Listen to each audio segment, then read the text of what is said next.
Great. So, welcome to What's the Dumbest Thing? So, we've been off air for a few weeks now, but we're back, which is great, and I'm very happy to welcome our guest today. So, Jason Combine, I hope I've got your surname correct there. So, welcome, Jason. Thank you. I'm happy to be here. I'm your host, Mike Hainsworth.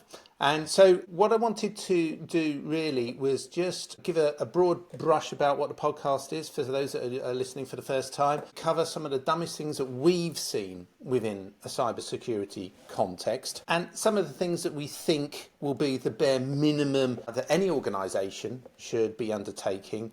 And then best of all, it's some of the questions that come out from either the comments and or customer feedback that we've had.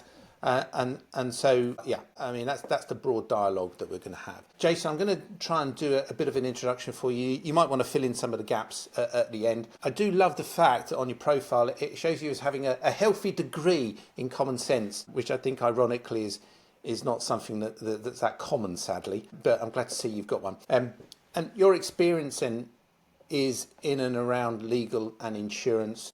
I notice you're also a committee member for BIBA Freelance for cyber insurance, which is particularly interesting, I think. And I think your focus has been in and around risk mitigation, helping owners, managing partners sleep well at night by reducing threats to the assets that they have. And obviously that includes not just the physical, but then the reputational damage as well. And, some, not all the areas that you focus on are cyber and data insurance, business continuity, cyber liability, etc. But I'm sure we'll get more into that during our chat. I don't know if I've missed anything there, if that's a good summation. No, I like that summary. Thank you. Cool. So before we get stuck in, a little bit of housekeeping for those that are viewing or listening. By all means, put your feet up. Settle down with a cup of coffee or tea, if you're that way inclined.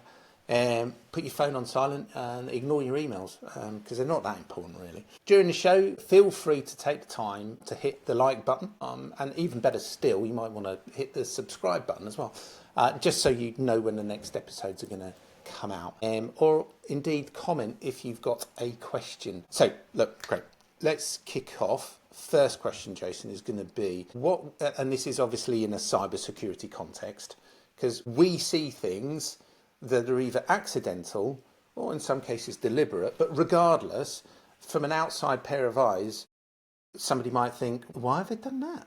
So what do you think is the dumbest thing you've seen within a cyber security environment? There's a lot that could be done better, but I think the number one that stands out for me over time is when people don't look into cyber insurance. So there was one standout for me where I've written articles about it. There was a massive company who had a massive breach, and it was such a public-facing company that their CEO was on the 9 o'clock news.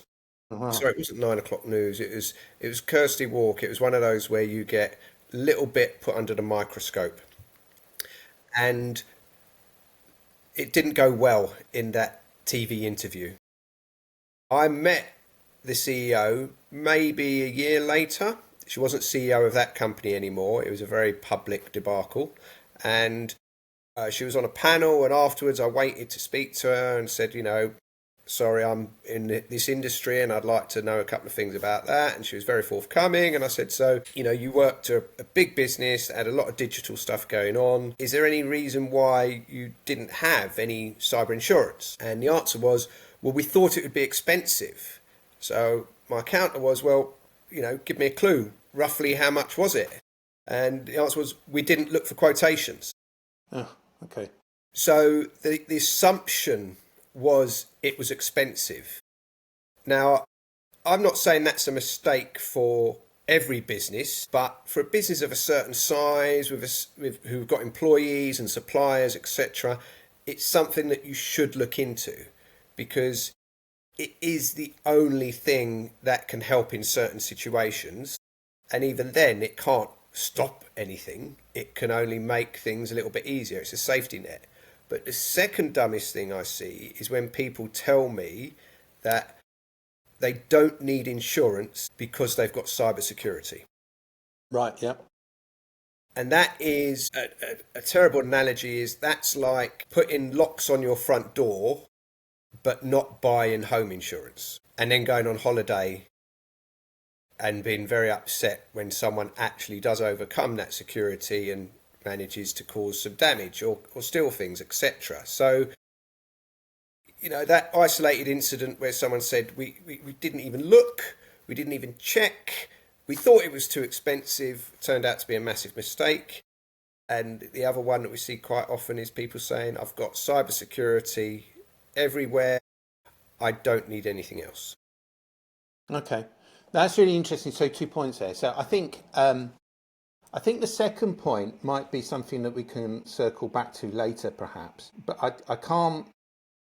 Yeah, I gotta say, I can't imagine not actually getting a quote. I mean, it doesn't hurt to get at least 2 or 3 quotes just to see what the marketplace is offering.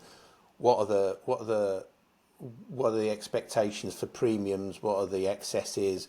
What are the requirements? So at the very least, what I would imagine a cyber insurance policy would state is you need to hit these certain criteria, and if you hit these certain criteria, then we'll be paying out on that. But not to do it, not to even get a quote. Well, That's a bit tough.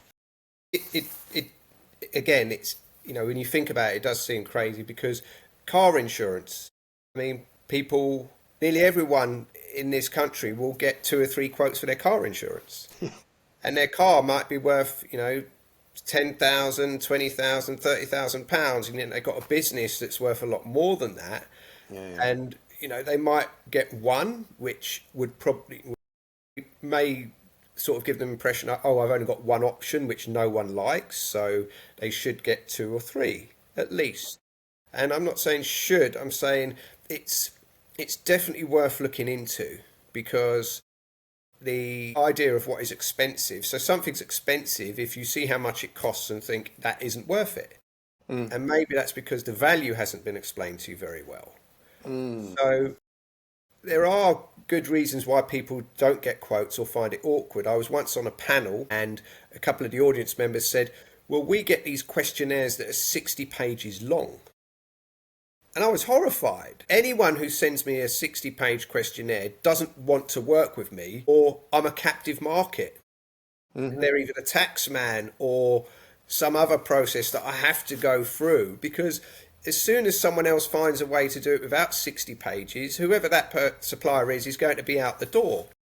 And there's no need for 60-page questionnaires, especially in cyber insurance. I mean, fair enough. Maybe a bank, because they have that much money and that many people and that many things can go wrong. But perhaps that's understandable. But other than financial institutions, and I'd even say those financial institutions shouldn't be completing 60-page questionnaires these days. It should be more consultative. It should be more of a discussion. Because no matter how many forms you complete, you can't get the culture to become clear on a form filling exercise. You can't explain things in as much detail as you'd like. So, yeah, I understand there are some people who've got a great, reason. It's not an excuse. If someone asked me to fill out 60 pages, I'd find it very difficult. But the rest of us, it's a lot easier these days, and it should be something that we're at least thinking about. So can I circle back? You said something really interesting there about culture. What can you elaborate on that a little bit, please? Yeah, so the culture of an organisation will reflect in its data security, data privacy, etc. So I think what we all want everyone else to treat our data as we treat it. There are some exceptions, because there are people who do share quite a lot, and I wouldn't want them looking after my data. But thankfully, they may be in the influencer sphere, or they may be, a celebrity. So they're not supposed to be looking after my data. So they can, their culture of what they do with data is up to them. But anyone I have as a supplier, or I'm going into business with, or who approaches me to become some sort of supplier, working with, collaborate with, etc., then I want them to keep my data as secure as they want their data. Yep. And the culture within a business determines whether that's going to happen. So if you don't care about a particular outcome for your client, or if you're not that concerned about what happens to your client over a period of time, then you may not be that concerned about how you treat the data that they give you. Yeah.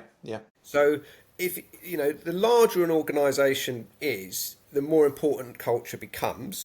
And I work in an industry where we see lots of greenwashing, but we know it's greenwashing because we also Okay, know forgive that. me. I don't know what greenwashing is. What's that then? So when a large organisation that is, say, insuring people who are getting fossil fuels out of the ground, Okay. they try and sort of hide that away by doing other things like getting involved in the local community and things like that. So Yeah.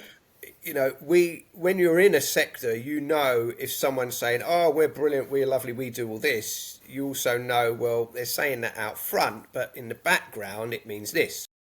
I'm with you. And that's part of the culture.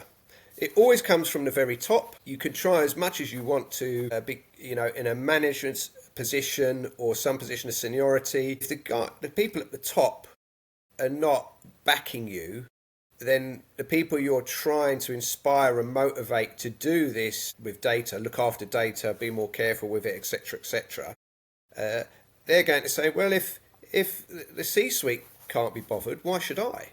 Yeah. And data culture is, I'm not trying to coin a new phrase or a new hashtag, but the culture within a business will be repeated in how it uses its data. It's not like there's a totally separate culture all of a sudden for data. So you want to make sure that people are well trained.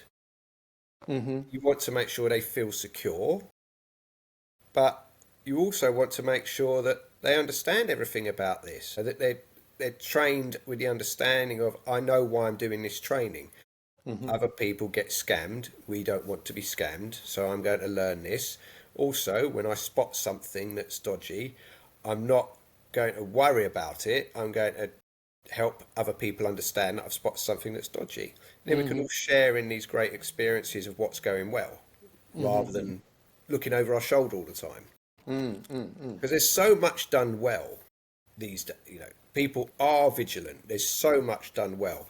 Yet we don't really hear much about that No. because, people want to worry us and make us fearful and build that emotion that makes us make a quick decision, not necessarily the right decision. So it's interesting how the scammers are using the same psychology as the people who are trying to sell the solutions. Yeah. Well, be careful because we've titled this "What's the dumbest thing?" So it's not like what's the smartest thing. But I mean, Exactly. I think that is based around that whole kind of premise that good news doesn't sell newspapers, or not that anybody buys a newspaper nowadays anyway. But I mean, the same premise is throughout. It's like, why is it that we're attracted to a more I don't know, kind of extraordinary event than we are to a kind of commonplace event? Why are we attracted to something which is more dramatic and kind of more of a catastrophe than we are to a celebration? It's it's a bit weird, but. I think it's how we're wired, but Or on a little bit of a rabbit hole, I'm reading a book by Christopher Vogel, who used to work at Disney, is a screenwriter, and it's called The Writer's Journey. It's quite an old book, but it's all about how to structure a storyline and the processes, and it goes, he references a whole wealth of different storytelling styles, from the Greeks to the Norse legends to Russian fairy tales and all this kind of stuff, and all the stuff that we know, Brothers Grimm and everything. But again, it's the bit I was reading about this morning was about the catharsis that you can have, and how they, Greek plays have a certain amount of tragedy, and then at the end it's a kind of a bit of humour to kind of lighten the load, and it's almost like you have to have that process within society to bring people from through the various different cycles of life, sort of thing. And I think what we do then is that people who understand this, they kind of repeat it and repeat it and repeat it because it makes them money. And then what happens over time is we've got a Yeah, society that's full of that. I get that. Hard selling, it's still, it's still done because it works some of the time. Yeah. It's not the actual most successful way of selling, but Yeah. it's very popular because it works some of the time. So Yeah. I understand that as well. Yeah. I've made an absolute rookie mistake this morning, and I've started doing this, and I haven't plugged my laptop in. So you're gonna have to excuse me for That's all dodging right. off It's the normally camera a me. second. It's normally me. I might have to edit that bit out for continuity. Well, you But can't edit it out because this is what happens with tech. also, It's a lot of the time I could be on a call with someone and something goes wrong, and they might think I've staged it to show that tech is fallible, but it just is. yeah, It's fantastic. It does so much, and then it stops, and the frustration kicks in, and we're all human. So we would love, that continuity, everything being fine all the time, and nearly everybody it always is. yeah, It's just sometimes things don't work, and human error. yeah, yeah. I've been trying to turn my phone off for the last hour, but because it's a new handset, no matter what I try, I can't seem to do it. Now that's a human error because I don't understand how to use it properly. Yeah. But I'm going to have to upgrade my learning, aren't I? Yeah. Well, we are at the wetware, so the squidgy bits which cause the problems more than anything else, I suppose. But which is interesting because that's why I asked you the question about expanding on that whole culture question. Yeah, And as you rightly pointed out, it's the amount of training and the sense that the employees can feel secure and that they know to sit there and question and point things out when they're not right. I think that's a really vital element of any form of security posture, whether it's data or cyber or physical. But anyway, so look, I just want to take a quick snippet just to do some encouragement for those that are viewing. Those like buttons are still eagerly waiting to be tapped. Even better, the subscribe buttons as well. We want them to be utilised as much as possible. And indeed, having some form of comment, question would be really good. Indeed, if you're viewing and you fancy sitting in the seat that Jason's now got, then you'll have to ask his permission, obviously. But no, do let us know. So we do have a newsletter, which I'm going to shamelessly plug now, and you can get that either on our website or via LinkedIn. I hope you'll find that it's all about cybersecurity, and it comes out every month, and I hope you'll find that more than just a cure for insomnia. So, it's better than that. yeah. So, second question then would be, Jason, for any organisation, what would you say are the bare minimum security elements that should be put in place? I know we've touched upon the insurance, but in previous episodes we've spoken about passwords, MFA, or multi-factor authentication, standalone admin accounts. And also we deal with, so our company deals with customers who are some of them are as small as 5 people in the team, and some of them have got thousands. So granted, there's a gulf between the two in terms of tech stack, but I wonder whether or not there's something that we can go into a bit more detail with what would be good for them overall, or you might indeed say, well, smaller companies should be doing this, bigger companies should be doing this. I think I'm going to move slightly left field because I do applaud MFA, and I think if you get people using it at work, then they will use it personally as well, which is really, really important because a lot of the scams that we see, even though they involve a company, the individual is the one that's caught out. So a business cyber insurance wouldn't necessarily help if an individual has found their WhatsApp compromised and go and buy some vouchers for their boss because they've lost 1,500, not the company. Yeah. So I think MFA is really important that people get involved in getting used to it, getting over the barriers of, that it's really annoying when you first start using it and you have to keep using it, but then it becomes a bit more comfortable when all your devices are recognised. So MFA. But my left field is it shouldn't be about blame and shame. We need to move away from that. And this is part of security and training and culture. The one thing I'd want to add to any business's security is remove any element that people are going to get blamed, named, shamed, because it doesn't work. but also it's naive because what's going on are very clever people are using psychological tricks to get people and get them when they're at their lowest ebb, when they're stressed, when other things are going wrong in either a business or they're on a deadline, and it doesn't work. The blaming and naming and shaming, it actually doesn't work. It's never got a result for anybody.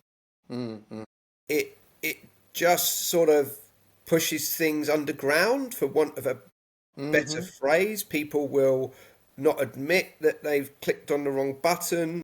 They won't share that horrible experience that they went through because they feel people are going to say I'm stupid, when it's not the case. Far from it. You've been basically manipulated, and there was virtually nothing you could do about it, because if there was, you would have. Yeah, I'm with you. Yeah, we need to move away from that. And I was, the one thing I thought about the S scenario is we have moved on, because there didn't seem to be so many people taking shots at the CEO or the people who were involved in what went on, because there were some mistakes that happened, that were made there, but they weren't made willingly, and there could have been a bit of pressure applied. So I think if we can move away from the name, blame, shame game into helping everyone understand, look, it's we need to help people build resilience instead of building fear. And if we help people build resilience, they'll be better prepared when these things go wrong, because you can have as much security as you want, but we can all still rush out the door and leave our keys in the house. And we've all had those moments when we've left our keys in the door. Well, maybe not everybody, but I have. Yeah, And my neighbours saying, I've got your keys, and you're like, thank God for that. And other times when, I've locked myself in or out, and that's not because I do it all the time. It's just a certain set of circumstances or pressures were at play at that time. So, and no one gets beaten up for, metaphorically beaten up for locking themselves out. Yeah. So it's just not really fair. I think we need to move away from that Yeah. culture and help people understand it's about building resilience, because if we can help them build resilience, then that's going to be vital going forward. Sure. That's really interesting. The two examples that you gave there, I didn't realise. So I thought it was a little bit isolated, but the first one, somebody was a member of the accounts team in one of our customers was targeted, and they're a young 20-something kind of post-degree individual, so they've got all the boxes ticked for being a quote unquote intelligent member of staff, and yet they were targeted using WhatsApp, and their boss was working from home, and it was like, do us a favour, I'm running a campaign for our commission structure, a new commission structure for our sales team. I need to have some vouchers. Go down to Tesco's and get me 500 quid's worth of Apple or Amazon. Right, great. You've got them. Good. Well, we'll get them expensed. Just tell me what the codes are. I just need them now, and then we'll sort it out at the end of the month. And of course, come the end of the month, it's like, what the hell is this? Well, I never messaged you. Now, Exactly. good on the company. The owner went, all right, well, fine. We'll give them the 500 quid back, because it wasn't really, they were manipulated. And so I think that was really good of them, because they could have sat there and been a bit bullish and gone, well, WhatsApp's not a company app. You wouldn't have been asked that. It's your fault, sort of thing. But they didn't. They supported the individual, and I think that's really important. It is. We need. This is the sort of. We need more of these stories. You see, because it's those are not successes, but more people are going to learn from that than from the alternative. Yeah. And they know that they know that their company's got their back, sort of thing, and rather than this punitive kind of it's response. like, instead of you're an idiot, just go, oh, you poor sod, you got hoodwinked, Yeah. And it's very common. I'm not going to mention the same apps again, but they're all able to be manipulative, and for some reason certain apps have got, because they say your data is encrypted, doesn't mean it stops miscreants sending you messages. It just means that yours and theirs are going to be encrypted. And there's a scam on LinkedIn where it's not on LinkedIn, but scammers are looking at LinkedIn. And when people say they're moving to a company, they then try and compromise those people. So we're recommending to everyone, do a sort of cybersecurity induction before your employee sort of turns up at the office on day one. Right. Because they could be on the way to their new job when they get a message from their new CEO encouraging them to do this sort of stuff. Yeah. And, you can't really stop people from mentioning on LinkedIn, I've got a new job, because they're so proud of it.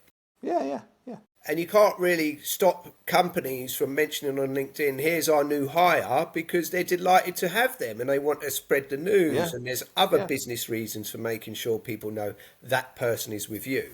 Yet scammers intervene and get in and, compel people to do things. Yeah.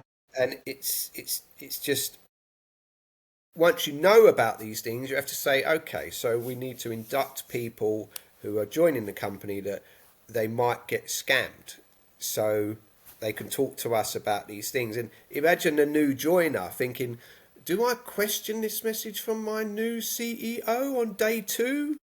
It's impossible position. It's an impossible position. Unless you've got the confidence, resilience, you've heard about things like this, and you've been made sort of, it's been Aware. yeah, you've been made aware that we don't have a culture of blame and shame. You can Yeah. tell us anything and we won't reprimand you for it. It's not going to affect your chances. It's not going to affect your relationship with the CEO. Indeed, if you find something that people were unaware of, it's going to enhance your reputation. For sure. No, that's true. I tell you, interestingly, so one of the things when we do a pen test, like a physical, if we're to get into a building, or even if we do it you do any form of social engineering, we do have a kind of clause within our starter pack or onboarding pack, really, as well as having a get out of jail free card. We also say that, like, look, if we get in, then, and it's because somebody's let us in, then they're not to be blamed, or worse still, fired. Yeah. We have this policy where we actually make it plain that we don't want people to be reprimanded if we're successful in doing what we do. It's about education. It's about, well, you need to train your staff better, not blame them. And that's fundamentally it. And this is also why you need good example as well, because word will spread if Jonathan in so-and-so department was caught out. Word might spread about that. It might just be water cooler talk, etc. Yeah. So you need to counter that with examples where people haven't been scammed and have stopped things and found things and reported things, just so that everyone knows, that was unlucky, but look how many times we got lucky. Yeah. In my view, criminals only need to get lucky once, but we are doing so much every day to stop them. That should be celebrated. Yeah. Instead of tucked away as a tick in the box. Yeah. It's that scenario where you think, so tick in the box in my world happens in a couple of scenarios. Typically, if you're going to work or you've got an opportunity to become a supplier or a service provider to someone big, they might say you need cyber insurance for 10 million. So people will go out and buy the cheapest 10 million cyber insurance they can. It's not just cyber insurance. This has been happening for decades. They'll buy the cheapest professional indemnity they can. They'll buy the cheapest because it's been forced on them. The only reason they need it, they don't want it, they need it to get this contract. So they go out and buy it, and they've got something very cheap that gives them a false sense of security. Yeah. That's the tick box scenario. We've managed to be successful in those clients saying, okay, well, we realise you wanted it for the contract, but we've got you 3 different options. Maybe this is the one if you weren't actually concerned about any level of risk whatsoever, and it happens to be the cheapest. But there are some better options if you don't just want to tick the box, you want to get some protection at the same time. So even when people tick the box, there are other ways of dealing with things. Right, I'm with you. That's interesting because we have seen that with Cyber Essentials. Because obviously there's that whole initiative for the government to saying that if you want a government contract, then get Cyber Essentials. And what did that lead to? Well, I mean, at the beginning, I think it's fair to say that Cyber Essentials was this kind of not self you could put yourself through and pass your own, mark your own homework basically. Yeah, exactly, And exactly. then I think what's happened over the years is it's become increasingly more stringent to get a pass, to the point I think it's kind of like, you could arguably answer the same questions the same way in different organisations, and one of those organisations will pass and one of those organisations will fail. Okay. But the thing is, people are sitting there going, well, I've got Cyber Essentials.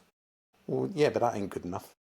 Yeah, Even if you get Cyber Essentials Plus, you're still going to have to keep your eyes open. You're still going to have to, if you're saying what you do, then you do actually have to do what you say.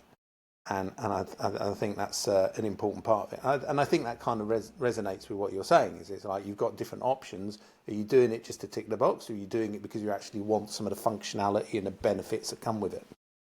yeah, I'd agree 100% because Cyber Essentials works, yet it doesn't do what other things do. It's part of the mix. It's sort of it's sort of training. If not anything else, it's sort of and that's part of the mix. But training is part of the Holy Trinity. It's so important people are trained and then get good quality training, and that the training is reinforced. Some insurers say we only want people to be trained once a year, yet there will be others who ask for it more regularly. Certainly if there are lots more employees, they will definitely mandate it's done more regularly. Yeah. Cyber Essentials, again, is a bit of a tick in the box. It can be a false sense of security. And I have actually watched a case study of a charity that had a very decent turnover, over 6 million turnover. They got attacked.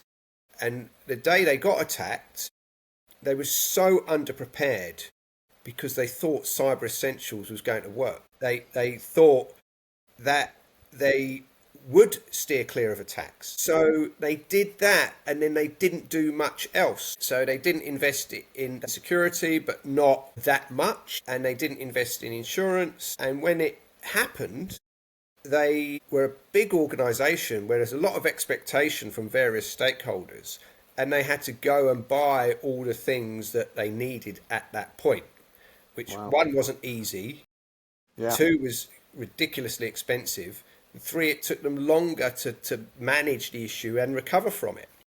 And I remember clearly that, the comment in the video, which was, Cyber Essentials gave us a false sense of security. And we were so underprepared for something going wrong that we were totally blindsided. And one of the things the M&S CEO said, if you're totally underprepared, you go into shock. Yeah. Not shock as in you've just been run over, but you do, you exhibit some of those symptoms because it's worrying, it's paralysing. It's not going to happen to everyone. It probably won't happen to anyone listening to this, but it's not something that if you're not, even if you're prepared for it, you're not prepared. Yeah. It's like having a fire alarm. You're still going to rush out of the house when there's a fire. Yeah. You're unprepared, but you can do more. I'm not saying do too much. I'm just saying, is Cyber Essentials enough? Ask around. Yeah. What would so two things then? What would you say? You intrigued me there. You said the holy, one of the holy trinity. Well, I'm interested in what the other two are then. So training Yeah. is pretty key. Cybersecurity is really important because it will fill the technical gaps that training cannot. It will also find things and help you understand that there are weaknesses that you didn't expect. And insurance is the safety net. When those things don't work, insurance helps. Now, humans, we take training on board, but sometimes we forget our training. Sometimes we haven't been trained for a certain scenario. So we make errors or we fail to remember things, and that can cause an issue. Cybersecurity is fantastic, but by its very nature and by the fact this is an emerging tech scenario, it probably can't, it's not 100%. It can never be 100%. It can be 99.9% at best. Mm. So insurance is the safety net. Mm-hmm. And that's why I call them the Holy Trinity, because with all three, there's a much better chance of resilience. But it doesn't matter which one's missing. If one of them's missing, you're not a third weaker. You're a lot more. You're a lot weaker than that. Yeah. So they knit together very well. And we find that when we engage with cybersecurity people who are enlightened about what insurance does, they don't see it as such a threat. You know, there was an American guru a few years ago, and I wish I could remember his name, but I was so annoyed with him I forgot it. And he said, anyone in cybersecurity that's letting their clients buy insurance is leaving money on the table. And that's no longer the case. He would probably eat his words now, because they have to work together. They can't work in isolation. Sure. And when things go wrong, we need experts to help us get out of these things, yet probably not the experts that helped us avoid these things. I'm It's with a you. different skill set. Yeah. I call them the Holy Trinity. I know there's other Holy Trinities, but in my world, this is the main one. No, that's I've not heard it before. So outside of a religious context or applied to cybersec, so I think it's a good one. I think interesting. So a couple of points. Then you mentioned then, okay. So the charity that got hit. One of the things I think is vitally important is having an incident plan, and it's like, you do a fire alarm, you do a fire test, and your health and safety sits there and says, well, everybody's got to go outside the building and walk down the stairs and go into the sort of meeting point, and they check you all off on the register because they've got to do that so that they know what to do when it actually does happen. And that's what an incident plan is all about. It's practicing for an event. You don't have to think, and then you're actually implementing the playbook for the particular incident rather than, being subjected to the emotional kind of constraints of, what the heck happens now? Yeah, it takes a lot of pressure off. Yeah. And when something's gone wrong that's incredibly urgent, that's the thing about us humans. We feel the pressure. Yeah. And under pressure, we're likely to, more likely to make a mistake or forget something. That, I've never seen a plan that survived the end of the exercise. When you run the plan. So it's much better to have that plan, a dry run of it before you need it. Yeah. Because they always have to change and adapt, and it's much easier to adapt something that you've got than making it up as you go along. So, business continuity has been a thing for as long as I've been in the industry. There's no point talking to a client about, well, we're going to protect your assets and we're going to protect your reputation, but we're not going to bother protecting your income streams. Because there's no point having a reputation if you're not making any money anymore. You've got to look at those three areas. And we encourage people. We understand the psychology behind it, though, because why it's not taken on board so often, because it's seen as red tape, it's seen as a pain in the proverbial, it's seen as health and safety gone mad. People are busy. People are so busy. I don't know anyone who's lounging around. Everyone, we might be seen as, oh my God, they're doing a podcast, it's all right for them. Oh my God, the amount of things we've had to do to get to this podcast, the amount of technical stuff you've had to do, the amount of brand building, I've had to do. We're all working really hard. So when people are asked to do things like this, the time pressure is what makes them sort of try and dismiss it and say, it's not for me, I shouldn't be included in this, I've got my own work to do. So you really have to sort of sell the benefits of it and say, look, with this, you won't feel under so much pressure when things are going wrong. We'll recover a lot quicker. We won't have to lose so many clients. We probably won't have to let people go. We really need to do this so that we can continue doing what we're all doing. If you love your job, then come on board, because this is future-proofing our business. If you're told, up at, get on a Zoom at 3 o'clock on Thursday, you're going to do a role play in your disaster recovery plan. People have already got something earmarked for 3 o'clock on Thursday.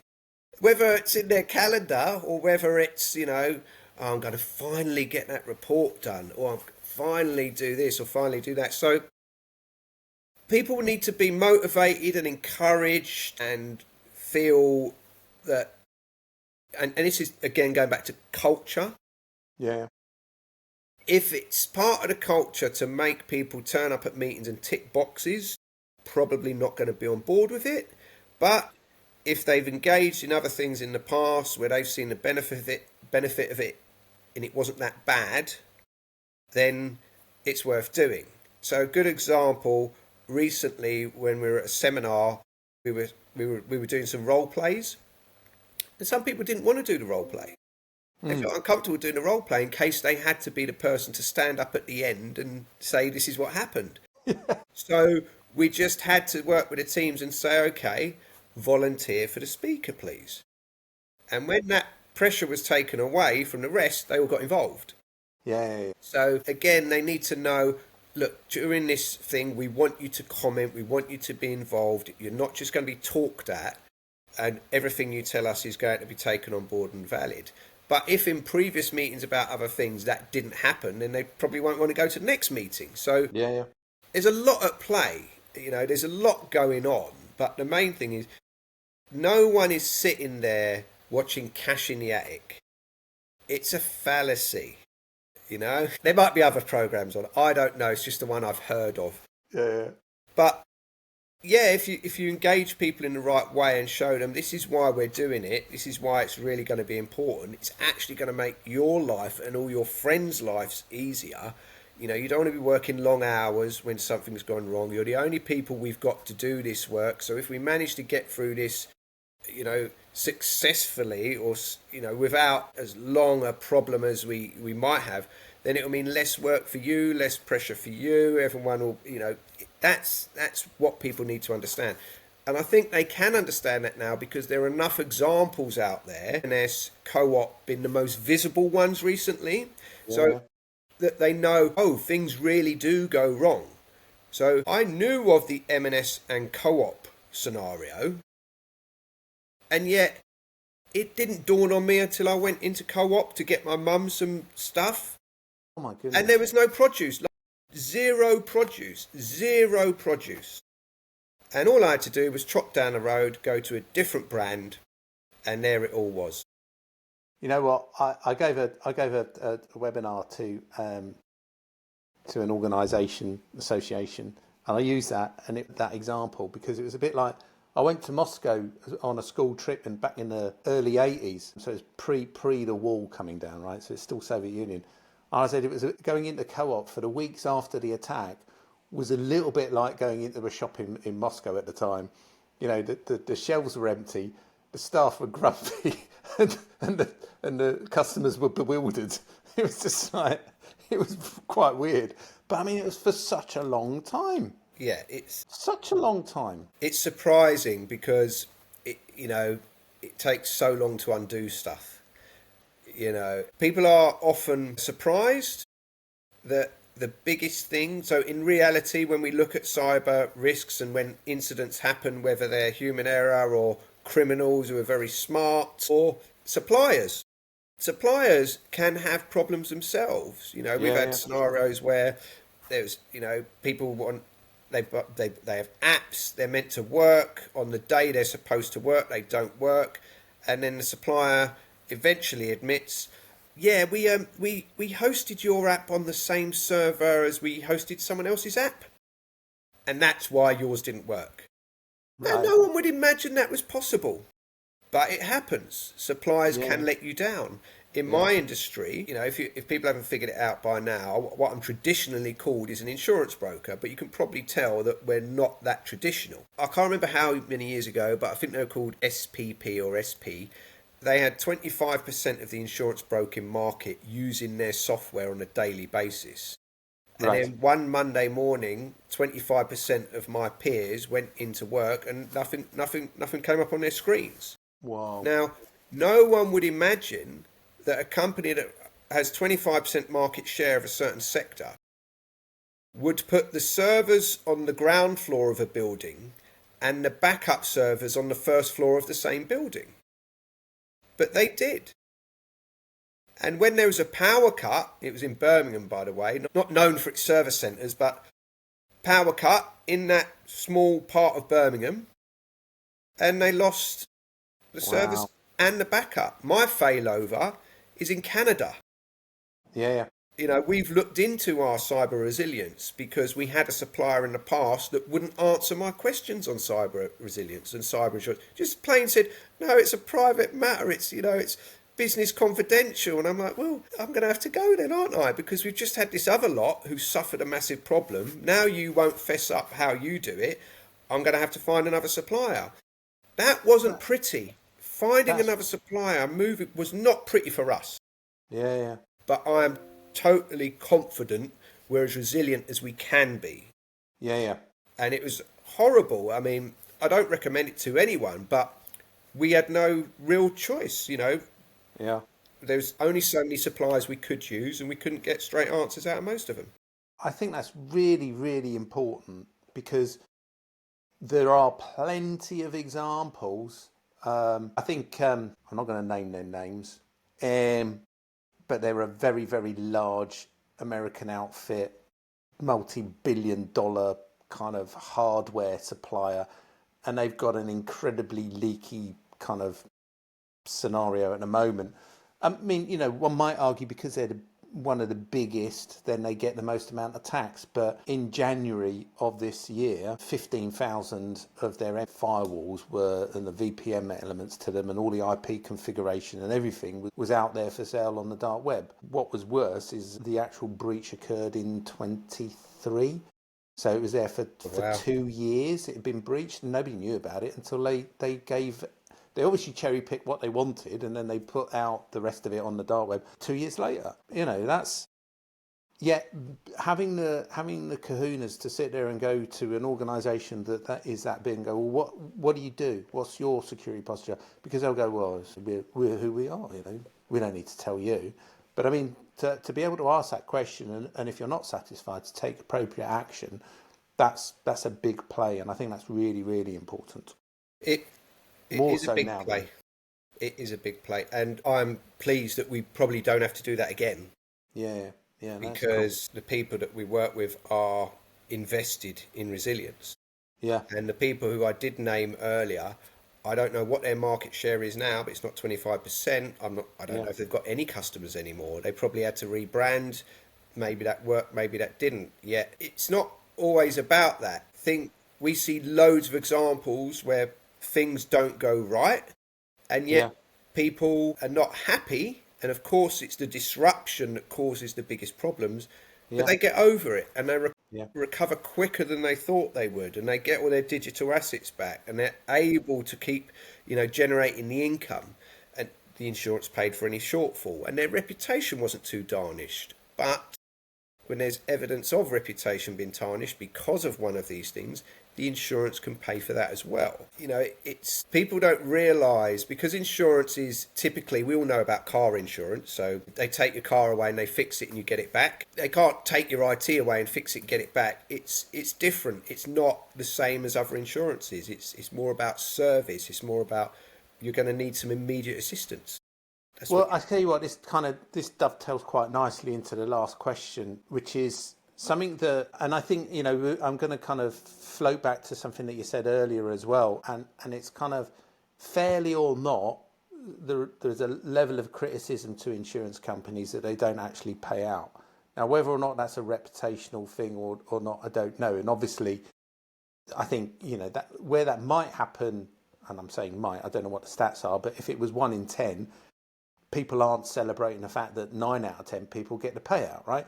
And to be fair, in a property context, we had our landlord insurance cover an enormous bill through something which wasn't our fault. So I'm not going to sit there and say it doesn't happen, but there is this context or concept that it doesn't. I think the issues around cybercrime is because it's really, really important. So I guess people want to know what they see high premiums and then high excesses. And then there's this kind of, we referenced earlier that the 60-page document that needs to be, this kind of punitive documentation that needs to be filled. Can you kind of, I know we've kind of covered quite a lot of this actually over the course of the dialogue, and you're hinting to it now as to why it's important, but I think, can you kind of bring that together to I suppose, maybe do your benefits pitch I'll or do my whatever, best. you know. I'll do my best, because look, the reputation, every business has a reputation that it's earned. And it's unfortunate that our sector has a reputation that is earned, because people are upset when it doesn't pay out. Yet, you know, the insurers aren't good at publicising, yes, we paid this, because they don't want to encourage anyone else to claim. That's madness, if you ask me. Because that's madness, isn't it? It's almost like saying, it's almost like one of the other business in a totally different sector going, yeah, we're really good at this, but don't, you know, we don't really like doing it. So maybe insurers propagate the myth that insurance doesn't pay out, because the only people that benefit from that myth are them. When people fail to make a claim, i.e. they have insurance, but because they feel that it's not going to be paid out, they don't even mention it to their insurers, or don't even get advice, or don't talk to their broker. I mean, we're a broker, so we always advocate having brokers. If you don't have a broker, you're basically talking to the insurance companies about a very complicated legal contract that they designed, when you really don't want to be having that conversation. Right, yeah, of course. So, you know, if people have insurance, I'm going to repeat again, it's not car insurance. You don't have a no-claim bonus. You might do on some home insurances and maybe some very small commercial insurances, but it's very rare to have a no-claim bonus in commercial insurance. People also, unfortunately, over the last 35 years since the introduction of online insurance, there's this scenario where if you call your insurer to talk about making a claim, or talk about an incident, it could be where someone bumped into the back of you and just loosened your bumper, that your premium might go up because you've told them this. So there are these things that we carry with us, and messages that we've understood to be true and we carry with us, that aren't helpful. So your insurer shouldn't charge you any more because you call them for advice and tell them something's happened. They're very unlikely to increase your premium if you've had an isolated incident. And if they do, that's what your broker's there for. If you keep having leaks, you know, from the roof in a commercial building, then it's not your insurance company you need to be contacting all the time. It's the landlord or whoever's responsible for fixing it. Because the insurance aren't going to underwrite maintenance and things that should be done anyway. So there's good reasons for all these understandings, but they're myths in my world. Your insurance shouldn't go up if you've been unfortunate. So people are loath to contact them, and when they contact them, they might find that they're going to be very helpful, very useful, and the person at the end of the phone might really want to assist you. That's our experience. Cyber insurance is different because it is about services. Yes, there is money there at the end of the day to pay for those services and pay for other losses that you can't deal with by throwing service and support at it. Such as, if you do miss a deal, then you're probably going to lose profit. If this incident happens in May and you're supposed to kick off this thing in June, and that client, like everyone else, moves quickly to something else, because that's what we do in this world now. When something stops working, we move quickly to something else. Yeah. And customer loyalty still exists, but it's not as strong as it used to be, and it doesn't apply into as many places.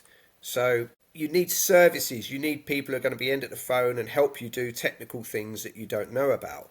Also, if you call your IT support people when something has gone wrong, there's only so much they can do for you. And it says it in their contract. Their IT support, they're not able to give you loads of hours of free technical stuff, especially outside hours. And every IT support company might want to help you, but they've got their limit. Yeah. So When you have a cyber security issue, IT support might be able to tell you what's going on, but they might not be able to undo the problems. Yep, yep. So that's where the insurance is a safety net. You phone up, they phone back. The service standard is 15 minutes with most of them. In my experience, they phone back within 10 minutes. So you've got 10 minutes, and then you're going to have it like assistance, real assistance, people that know what they're doing, know what they're talking about. It's not a technical person necessarily, but there's loads of different types. There's forensic assistance to help you understand what's been going on and what's been going wrong. But then there's also legal advice, because you might not know if you need to tell the commissioner of data. You might Yep, not yep. know which stakeholders. You might think it's a good idea to withhold certain information from others, but your most important clients, they're going to be demanding as I was of my IT people in the past. They're going to say so you need Yeah. to know what different messages to provide. So there's legal advice, but there's also public relations and communications advice. But then you can get on to, well, they've compromised some part of our system. We need something else. So they can supply temporary things that will work, temporary websites, temporary domains, etc., etc. Anything that you could imagine, they can get access to. And then there's more to it than that, but those are the initial things that they throw at you. And then afterwards, it's about, well, how has this affected the reputation of the business? Can we manage that? Can we reduce the impact there? And also the long tail scenario is, have they lost money? Were they fined? Did they have to pay a ransom? And they give advice on whether or not to pay a ransom as well. And the insurers have a lot more knowledge than you and I do, well, maybe just me, on which criminal gangs are paying out when the encryption keys are released and which ones never pay out no matter what you give them. So that's good quality knowledge to have to tap into. So Yeah. you're not throwing good money after bad. And also there are money laundering concerns and other things at play where you think, well, I don't want to pay this money to someone I'm not supposed to. So Yeah. it's so much advice and service that's thrown at you to get you back up and running as soon as possible in the best form of yourself until you're able to build back up to what you were. And until you're able to do that, you can buy cover for loss of profit or loss of revenue. So it's really like I say, I call it a safety net, but it's a team of people ready and willing to help when you most need them. And accessing is very, very simple. Some of them have even got apps. You press a button on an app, a bit like 999, and suddenly someone's calling you. Right. Okay. Okay. So it's pretty I slick. mean, my goodness, you covered such a lot today. I mean, it's just, I mean, we're coming up to well, we just tickled over an hour here now, in terms of that, broadly speaking. But I mean, there's a lot more in it than I'd anticipated actually at the beginning of the call, to be fair, which is great. I think any owner or decision maker has got to reevaluate some of that stuff in terms of what you've said to help protect them against some of the issues that they've got. So I think, yeah, I'd just like to thank you tremendously, Jason, for your time in joining us today. I mean, I personally, I've really enjoyed it. I think it's been great. And I don't know if is there any last kind of snippet you wanna add? I think I just want to go back to the sort of, not the cultural side of it, but along that theme that it shouldn't be about blame. Even if one of your suppliers has let you down because they've been compromised, there's no point in blaming them and thinking they should fix everything for you, because they're going to have your problem multiplied. So expecting other people to get one out of this situation is a bit naive. You need to look after yourself. You need to, train your people, have a good culture for data, have cyber security. I would say also invest in cyber insurance as the safety net. Yeah, But yeah, overall, it's, people are fragile, more fragile in certain circumstances, such as pressure, and they don't respond well when things aren't going right. So make their lives easier. yeah, yeah, yeah. Give them an extra tool for their armory that will help and support them in a very unique one-off experience that hopefully will never be repeated. Yeah, no, good advice. Well, look, again, thank you so much for those of you that are watching, listening. Don't forget, I should say, not don't forget to please help us help you by hitting on the like button and even better still the subscribe. So again, questions, please, we're open to them. If you've got an inkling to be sat in the hot seat where Jason is, then let us know, and we'll aim to put links up, etc., for everything as we go along moving forward. So look, again, Jason, thank you, and yeah, looking forward to continuing the dialogue some more another time. Thank you, Mark. It's been a pleasure. I really do appreciate you inviting me. Thank you.